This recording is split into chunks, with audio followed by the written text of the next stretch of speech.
Senator Johnson, face the nation.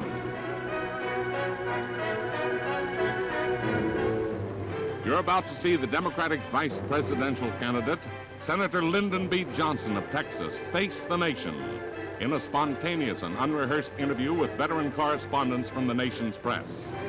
Peter Lissagore, chief of the National Bureau of the Chicago Daily News, and William S. White, nationally syndicated columnist. And now, here's the moderator of Face the Nation, CBS News correspondent Stuart Novins. Senator Lyndon Johnson, of course, is not only the Democratic nominee for the vice presidency of the United States, he's also running for re-election to the Senate from his home state of Texas. During the last few days, he's been campaigning in the South, and he's planned an even deeper trip into the South for next week. He is generally felt to have been put on the ticket because of his relationship with some of the southern states. And he's here now to face the nation. Senator Johnson, if this election were held tomorrow, how many of the southern electoral votes would you have, and where would they come from? Have you any idea now? No, I don't think one can accurately forecast what we'd have tomorrow, but I think we're in better shape in the South than the Democratic Party has been in since the third term in 1940. I do not know of one single elected Southern leader who has defected. We have had some ex-governors and ex-office holders who have gone over to the Republican camp, but in Texas, our governor, our attorney general, all the members of Congress, and that's pretty true all through the South. I think with the exception of the governor of Mississippi, who even refuses to vote for the Republican ticket, we have every single Southern governor supporting our ticket. I have not made the trip through the South as yet, and I'll know more about it after I do. I was interested in your comment about my Southern travels. I did make a speech in Knoxville the other night in Jackson, yes. But most of my time has been spent in states like Nebraska and Missouri and those other states, and I'll go to the South a little later on. Well, Senator, when you talk about having the organized or having the support of the elected officials, there is a qualification, isn't there, in that some of those officials have said they'll support the ticket but not the party platform? Oh, yes, I think that there's no platform that's ever completely satisfactory to every person. I'm sure there's some planks of the Democratic platform that the people of Massachusetts don't like, and there's some in there that the people of Texas don't like. I'm sure that even Vice President Nixon's not completely happy with the platform, at least as rewritten by Governor Rockefeller that night up in the Waldorf Towers. You have to understand that 100 people out of 180 million participate in writing a platform, and it is an expression of hope, and it's like a bill. No bill is completely satisfactory to every person. I would change the I across the T in a lot of bills that we pass. I'm sure the president would do likewise, but the question is, on balance, is it good? And if it's good enough to embrace, do you support it? And we have worked out a platform that we think is a good platform, and I stand on that platform. I think that's the vice president's feeling too. He had the platform all written, but Mr. Rockefeller turned him around and changed it, and I noticed that he and Mr. Goldwater accepted those changes somewhat reluctantly, but they accepted them. Mr. Lissagore? Senator Johnson, it seems that they've done more than not accept the platform. In the case of the governor of Texas, for example, he has openly repudiated the platform, as I understand some of the other Southern leaders have done. Now, how do you plan to counter this in the South? By carrying the state, which we're going to do. You're pledged to stand on the platform as is. Yes, I'm running on the platform as is, and there are a good many governors that have objections to provisions of it, although, as I recall, they offered a resolution in the Resolutions Committee that should interest you people to condemn the platform, and it got 2 votes, 29 to 2. So I would say that the hope of the Republicans to carry the South is the wish is father to the thought. I would think that the Democrats have a much better chance of carrying Mr. Lodge's Massachusetts or Mr. Nixon's California than the Republicans have of carrying a single southern state, because the South has a long memory And the South can remember what they promised them 8 years ago and 4 years ago and what they've got. Senator, I wonder if I could be a little more specific about the platform. In your own state, for example, there's Now, which platform are you talking the about? Democratic platform. There's a strong feeling in Texas, for example, in support of right-to-work laws. The Democratic platform has promised to repeal the authorization in the Taft-Hartley law for right-to-work laws. How do you specifically stand on that? I stand upon the platform, and I will carry out the provisions of the platform. It will have to be implemented by an act of Congress. That provision, I might say, has been in every Democratic platform since 48. There was in the 48 platform, there's in the 52 platform, there's in the 56 platform. And I think we make it clear that that is in the 60 platform. Now, Vice President Nixon has been, as I understand his quotations, on all three sides of it. But I think we're pretty clear and definite. Now, I don't know the sentiment of the state. I haven't taken any poll, but my judgment is that we will carry the state of Texas by a rather substantial margin. And I'd like to ask you about one more specific in that platform, Senator, and that is the depletion allowance, the oil depletion allowance, in which the platform, the Democratic platform, promises to close the loopholes and specifically refers to that one allowance. Now, that's a Republican approach to it, Mr. Liscor, and let's be objective about this. The Democratic platform, what you've said is what they say. Well, I have the language that's here, not which correct I'll at read all, to because you. the Democratic platform doesn't mention oil in any respect. And most people don't know that there are 105 depletion allowances. The Democratic platform that the convention adopted pledges itself to close loopholes, period.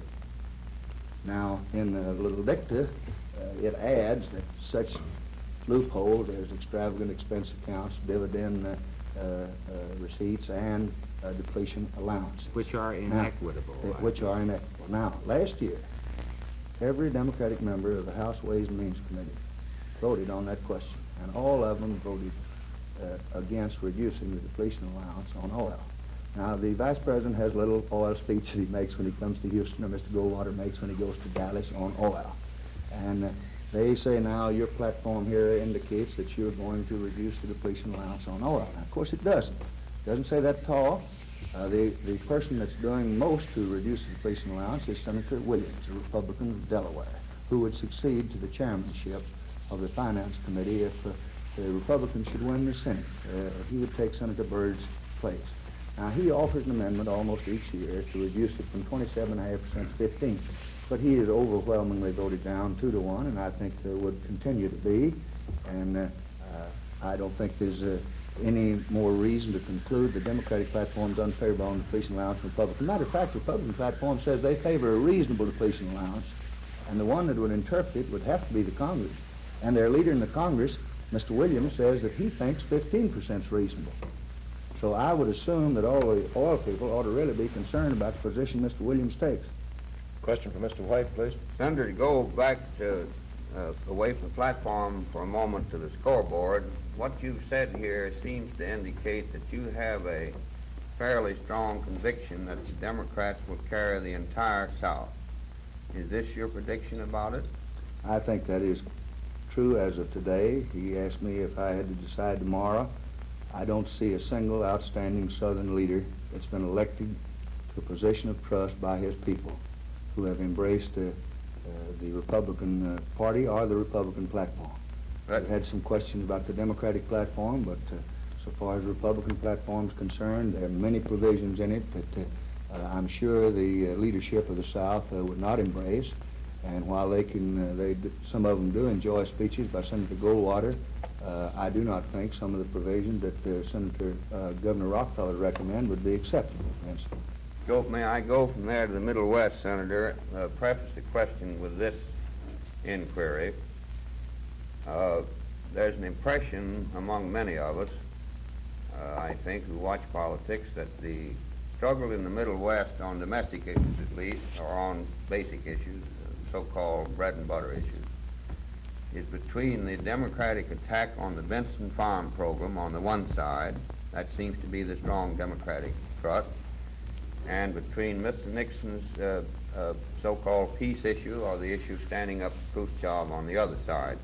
Now the question is this: in your opinion, is the supposed unpopularity of Mr. Benson being altogether blunted, or partly blunted, or only slightly blunted by the Nixon issue on the Khrushchev matter?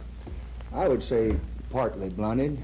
I would say that the Republicans have done a pretty good job of hard selling in an attempt to make it appear that Mr. Nixon can best stand up to Mr. Khrushchev.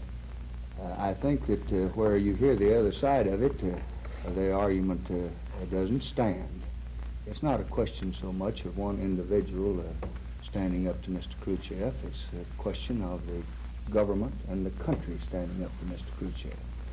Now, if Mr. Nixon's experience in the kitchen is to be considered as the kind of a standing up we want to have our country do to Mr. Khrushchev, then I don't think the people want that kind of standing up.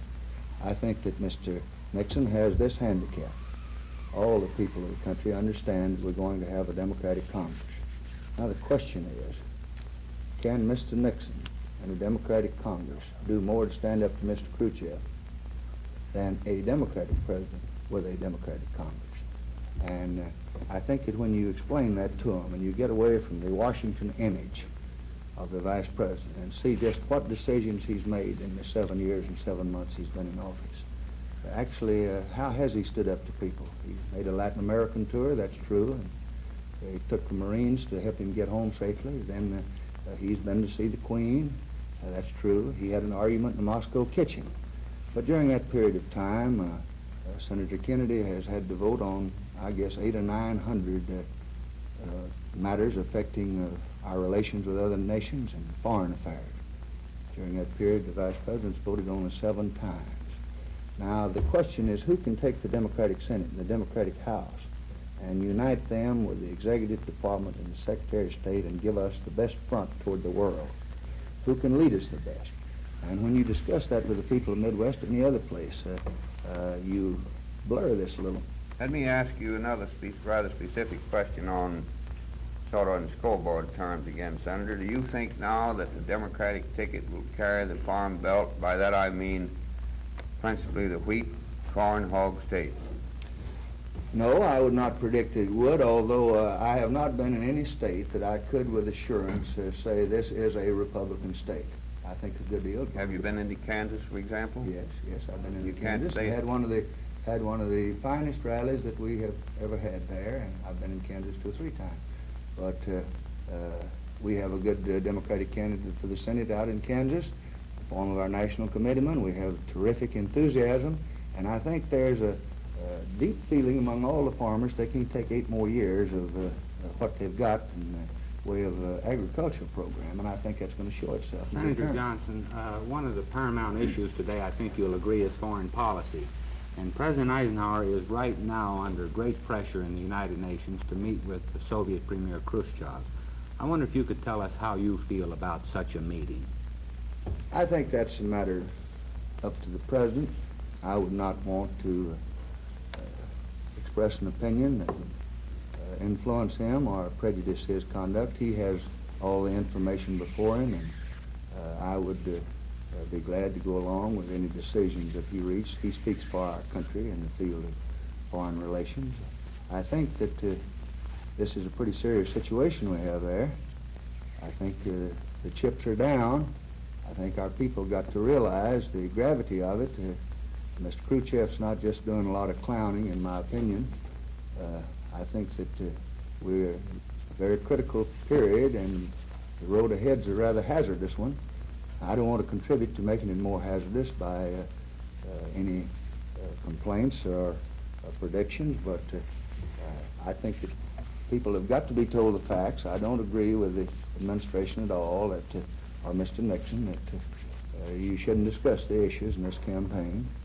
As a matter of fact, I was rather amused at a letter I got yesterday. I was going to release the press tomorrow, signed the Assistant Secretary of State, which bears on whether we should discuss these problems at all or not. Mr. McComber says that they gave consideration to postponing the meeting of the UN in 60, just as they did postpone it in 56 and as they did in 52. And I presume that they gave consideration as to whether that was in the national interest to postpone these discussions till after election.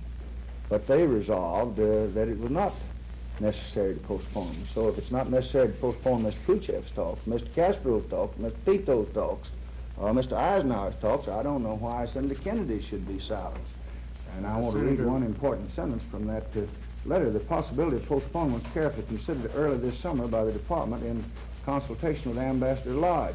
Neither the Department nor Ambassador Lodge saw any serious risk to United States interests in proceeding on schedule. Senator, does that letter ask you or Senator Kennedy not to discuss these issues of national security and foreign policy? No.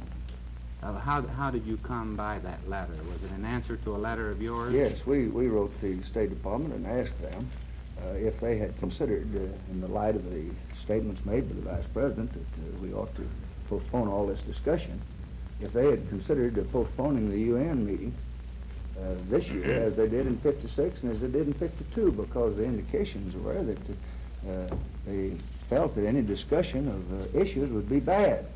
And it looks like they want to cover up these issues, and I think that's part of the Republican strategy. I think that they want to hide the failures behind Mr. Khrushchev's talk. Well, Senator, may I ask you, sir, you, pardon me, you paint a pretty vivid picture, and you have this letter now as evidence to support the theory that there's nothing wrong in criticizing the administration policies, and yet you walk out of it. Having done that, you decline to take any kind of position on these policies. You say this is the president's business. Well, let me ask you a question. I said on this specific point, I wouldn't want to say that I oppose just for the sake of opposition. No, I realize I'm more that. constructive than that.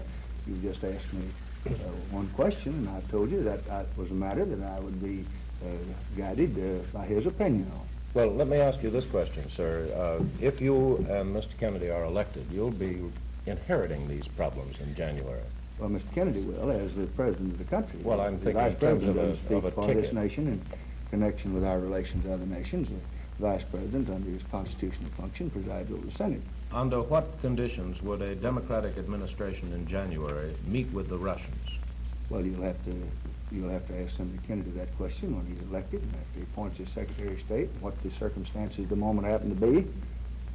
Senator Johnson, Senator, let me ask you this, if I may. Fairly specific question again. I think the Republican campaign policy is essentially, I think, one of suggesting that that Mr. Nixon and Mr. Lodge are more experienced in foreign policy and more mature in their handling of it. How would you reply on behalf of the Democratic ticket to this specific issue, and it clearly is an issue, of which ticket is more experienced and toward which ticket people could give greater trust and confidence? How would you reply yourself?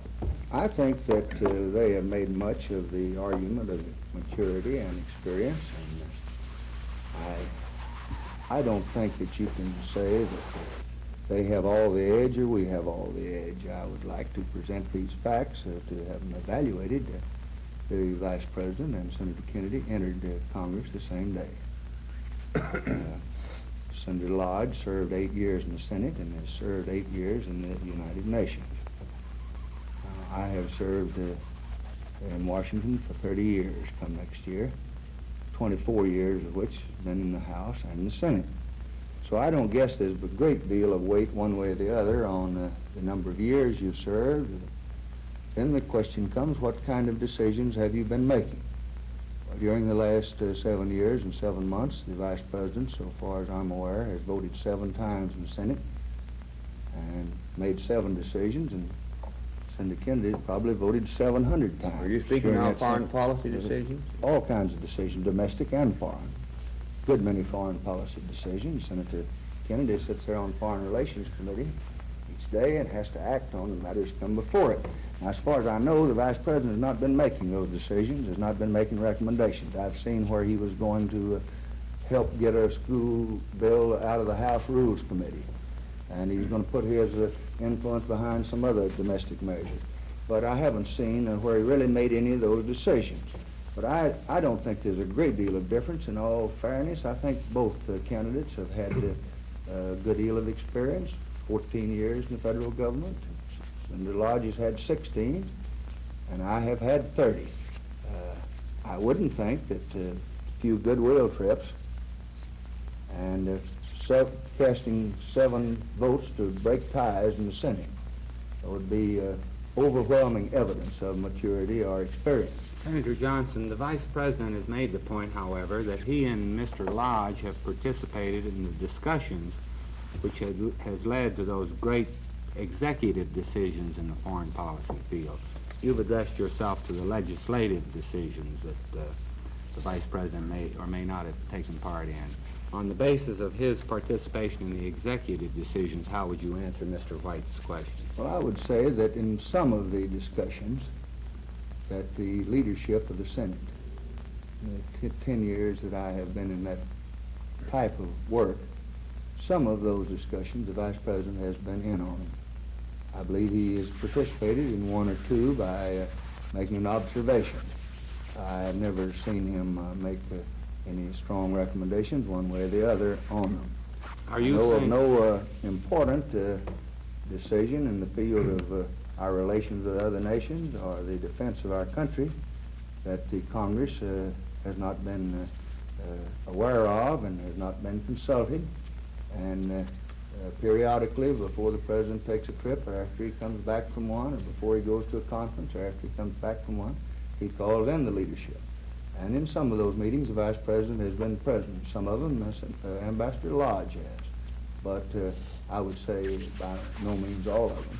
Are you saying then that you believe that the Republican claims for Mr. Nixon and his own claims for himself have been exaggerated? No, I think that they have 14 and 16 years experience compared to my 30 and Senator Kennedy's 14. And I would say that the decisions of leadership so far as foreign policy concerned rest as heavily upon the leader of the majority of the Senate during the last 8 years as they have upon the Vice President who breaks the tie. Senator, I think they rest as heavily on a member of the Foreign Relations Committee who must vote on all these measures as it does an ambassador who is making a speech in the United Nations. I do not want to run down their experience. They've had a good deal of experience in these posts, but I would respectfully submit that the position of leader of the Senate and the position of membership on Foreign Relations Committee for that period of time is one that ought to equally be considered. Senator, you spoke of the gravity of the times in the United Nations today. Would you have a judgment on what conditions, if any, the President should lay down before he meets with Mr. Khrushchev? I think that's a matter that the President ought to determine. Now, 5 neutralist nations have asked that this be done through a resolution in the UN. Would you suggest that he ought not to meet with... I wouldn't suggest to the President what he ought to do or what he ought not to do. He has the information in this field. He has that responsibility. He is the one who will have to make the decision. I would not want to prejudice his action one way or the other. Well, let me ask you one final question on this point, Senator. Would you believe or judge that presidential politics or the campaign is a factor in this decision? I'm not sure I understand your question. I mean, would you think... In whose decision? In the President's decision whether to meet with Mr. Khrushchev or not to meet with him. I would credit the President with the best of motives. I have never seen the President play politics with foreign policy. I have a great admiration for the President in that respect, and I think that that's something that the voters are going to bear in mind, too. We've had divided government for the last 6 years, and we have done our best to bend over backwards and try to meet the President more than halfway. Now, there's no question what we're going to have a Democratic Congress. And I think it's very important that we not have stalemate government, and I rather doubt that during the administration of Mr. Nixon that the executive and the legislative would work as harmoniously and as cooperatively as they have under Mr. Eisenhower, because Mr. Eisenhower has never been a deep partisan, and I think that he has tried to meet us halfway, too. Senator, if we could turn from foreign policy to some domestic problems for a moment. Your ticket has been talking in terms of quite an extended program of social welfare legislation, school construction, teacher salaries, and so forth. Do you anticipate that this means a rise in taxes, and what kind of a bill is involved here? No, I do not anticipate that it means a rise in taxes. would think that over a period of, before the first administration's out, it could mean a gradual reduction of taxes. Our platform pledges a balanced budget in cases except national emergency. Now, a lot of people say, well, how in the world do you do that and pass a school construction bill? Well, the President's recommended school construction bill. The only thing that kept us from passing one is the House Rules Committee. We couldn't get a single Republican vote on it. Now, the medical care bill. That's one of the most important bills that the Congress has ever been faced with. This year, we got 44 votes. We only got one Republican vote. But that was a pay-as-you-go bill. That did not scoop appropriations out of the federal treasury. That did not shovel them out. That provided that each individual would contribute 1/4 of his earnings on his payroll and his employer 1/4 of 1%. That 0.5% would be put in a fund. The government wouldn't spend anything. Now, the bill that was passed with the support of the Vice President and the President and the Secretary of Health and Education and Welfare will probably cost the federal treasury and the state treasuries in excess of $1 billion, whereas our medical plan would not have cost them one thin dime. And the plan that they proposed will cost $1 billion, but will require a pauper's oath, and in my judgment, a good many states won't adopt it, and it's really going to be a disappointment to all the old folks. But it does call for appropriations of in excess of $1 billion out of the federal and state treasury. We would take that money and we'd use it for other purposes. Senator, the Republicans have put a price tag on the Democratic platform of something between $13 and $18 billion. As you know, the Vice President did this himself the other day. In the light of that, how can you say that you expect the taxes to be reduced in the first term of a Democratic I say president? that could follow, and I would hope it would follow. Now, on the Vice President's price tag, he's not very specific about that. First, I would say it's phony.